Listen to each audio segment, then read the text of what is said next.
नमस्ते फ्रेंड्स। इस वीडियो में आज हम यूनान की सभ्यता का पार्ट 4 और अंतिम पार्ट पढ़ेंगे, क्योंकि यूनान की जो सभ्यता है थोड़ी बड़ी है। इसको समझने के लिए इसको 4 पार्ट में पढ़ाया गया है। तो लास्ट में हमने देखा था उसमें थर्ड पार्ट में कि मैराथन के युद्ध से एथेंस की सभी जगह वाहवाही हुई। नेक्स्ट जो उसके बाद जो युद्ध हुआ था, थर्मोपली का युद्ध हुआ था।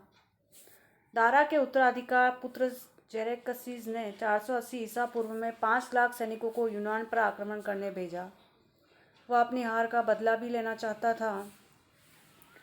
फिर यूनानी राज्यों ने मिलकर स्पार्टा के राजा लियोनिडास को स्थल सेना, स्पार्टा के सेनापति योबियाडास को नौसेना का नेतृत्व सौंपा।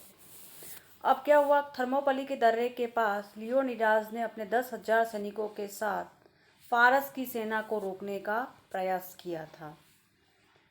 इसी समय क्या हुआ, एक देशद्रोही एपियर लाल्टीज ने एक गुप्त जो रास्ता जाता है देश के प्रति विश्वासघात कर यूनानी सेना के पृष्ठभाग में स्थित एक दर्रे का मार्ग फारसी सेना को बता दिया।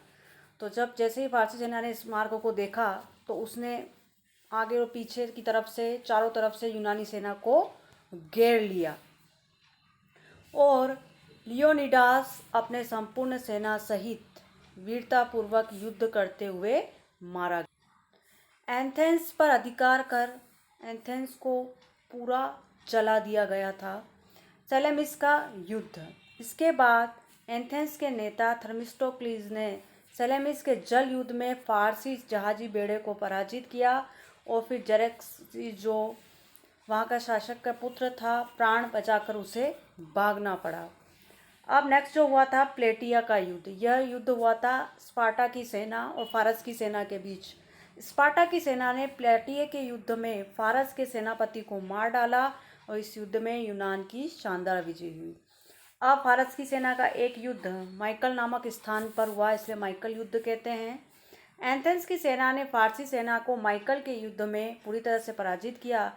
यह युद्ध माइकल की चोटी के सामने होने के कारण माइकल का युद्ध कहलाया।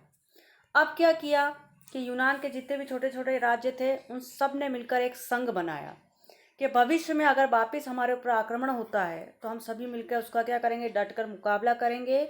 और जो सेना नहीं दे सकती, जो राज्य ज़्यादा ही छोटे हैं, वह सैनिक नहीं भेज सकते हैं, तो पैसों के द्वारा आर्थिक सहायता देंगे। यूनानी राज्यों ने भविष्य में बाहरी आक्रमणों का प्रतिरोध करने तथा युद्ध में हुई हानि के बाद नए सिरे से राज्यों का आर्थिक विकास करने की दृष्टि से इस संगठन की स्थापना की। इसके बाद एथेंस पर पेराक्लिस का युग स्टार्ट होता है। यह एक महान साम्राज्य निर्माता था। अब पेराक्लिस के काल में क्या हुआ कि अब 10 वर्षों तक फारस का कोई आक्रमण नहीं हुआ, तो यूनान के जो छोटे छोटे राज्य थे अब इस डेलोग संघ से अलग होना चाहते थे। लेकिन अन्य राज्यों को डेलोग संघ में मिलने के लिए तो इसने पेराक्लिस ने क्या किया, अलग तो किसी को नहीं होने दिया, बाकी जो दूसरे राज्य जो संघ में जो नहीं मिले उनको भी विवश कर दिया संघ में मिलने के लिए।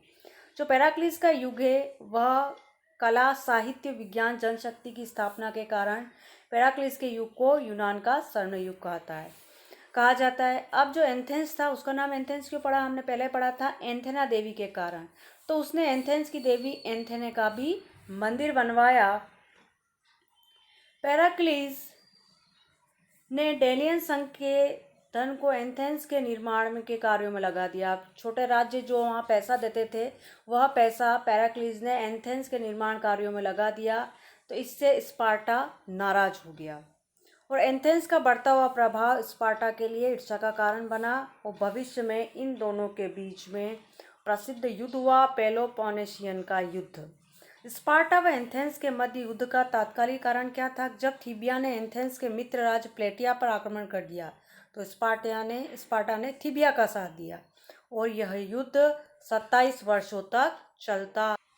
404 ईसा पूर्व में एथेंस की सेना को स्पार्टा के सेनापति लाइसेंडर ने निर्णायक रूप से पराजित कर आत्मसमर्पण के लिए बाध्य किया। प्रकृति ने स्पार्टा का साथ दिया कि भाई स्पार्टा की उस समय विजय क्यों हुई थी एथेंस से, कि एथेंस में उस समय प्लेग फैल गया तो आधी जनता, आधी सैनिक तो उससे ही मर गए। सामाजिक व्यवस्था पढ़ते हैं हम। एथेंस में अवकाश प्राप्त आर्कन, आर्कन क्या थे, वहाँ पे नाइथिस के समान थे, उच्च कुलीय एरियोपेगस संस्था थी। तो ये संस्था क्या करती थी कि वहाँ के विकास में रोड़ा थी। ये ब्यूल नामक संस्था वयोवृद्धों की संस्था थी, और जैसे ही एथेंस का नागरिक 20 वर्ष का होता तो वो एक्सक्लेशिया की बैठक में सम्मिलित होने का अधिकारी हो जाता। अब हम सामाजिक वर्गीकरण पढ़ते हैं। तो समाज को 3 भागों में बांटा था, पहला नागरिक, दूसरा मैटिक, तीसरा दास था। यूनान का जो धार्मिक जीवन हम देखते हैं एथेंस का, तो जियस मोस्ट इम्पोर्टेंट क्वेश्चन है। जियस वहाँ का मनुष्य व देवता का पिता कहलाता था, प्रसिद्ध देवता था वहाँ का। जियस का एक भाई पोसिडॉन समुद्र का देवता था, दूसरा भाई हेडिस पाताल का देवता। मोस्ट इम्पोर्टेंट है, देवताओं के नाम को देकर पूछा जाता है किसके देवता थे। जियस की पुत्री एंथेना, आप जानते हैं एथेंस का नाम इसी पर पड़ा था। वह बुद्धि और कला की देवी थी और एथेंस वालों ने नगर की देवी बनाया। जियस का पुत्र अपोलो था। आर्थेमिस चंद्रमा की देवी थी। युद्ध का देवता मार्स था। 5वीं शताब्दी ईसा पूर्व एक्सक्लेपियोस समूचे यूनान का देवता बन गया। अब हम व्यापार वाणिज्य की बात करें तो आयात निर्यात दोनों होता था।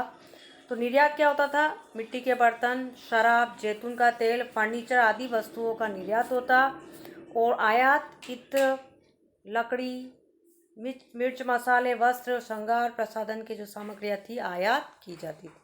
मोस्ट इम्पोर्टेंट हमारे लिए है यूनान के, थेलीस को यूनानी दर्शन का पिता कहा जाता है। ये सारे क्वेश्चन मोस्ट इम्पोर्टेंट है। मोस्ट इम्पोर्टेंट है सुकरात, जो यूनान के प्रसिद्ध दार्शनिक थे। प्लेटो सुकरात के परम आदर्श शिष्य थे, जिनकी प्रसिद्ध जो रचनाएं हैं यूटोपिया, रिपब्लिक और लॉज।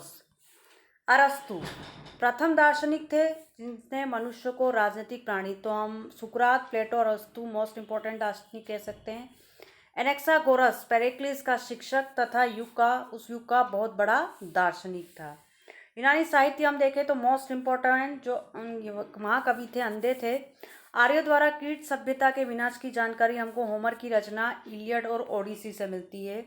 सोफोक्लिस को प्राचीन यूनान का महानतम त्रासदी लेखक माना जाता है, जिनकी रचना एंटीगोन और इलेक्ट्रा प्रसिद्ध नाटक थे इनके। इसेलस प्रसिद्ध नाटक था, जिनकी बहुत सारे नाटक लिखे हैं इन्होंने। मोस्ट इम्पोर्टेंट है हेरोडोटस। अब जो हेरोडोटस हैं वो यूनान के नहीं थे, लेकिन वो बाद में जाके यूनान में बस जाते हैं और हमारे इतिहास के जनक कहलाते हैं। अब यूनान की विश्व को क्या देन है, तो बहुत महत्वपूर्ण देन है। लोकतांत्रिक शासन प्रणाली का विकास दिया इन्होंने। पाइथागोरस द्वारा अनुपात का सिद्धांत दिया गया। हिप्पोक्रेटिस द्वारा योग की जानकारी दी गई बहुत सारे। आर्किमिडीज का सिद्धांत भी हमको यहाँ से ही मिलता है। और मोस्ट इम्पोर्टेंट जो चीज़ है ओलंपिक खेल, वो यूनान की आधुनिक विश्व की को देन है। तो ये थे हमारी यूनान की सभ्यता। वीडियो आपको पसंद आए तो लाइक करें, सब्सक्राइब करें। Thank you.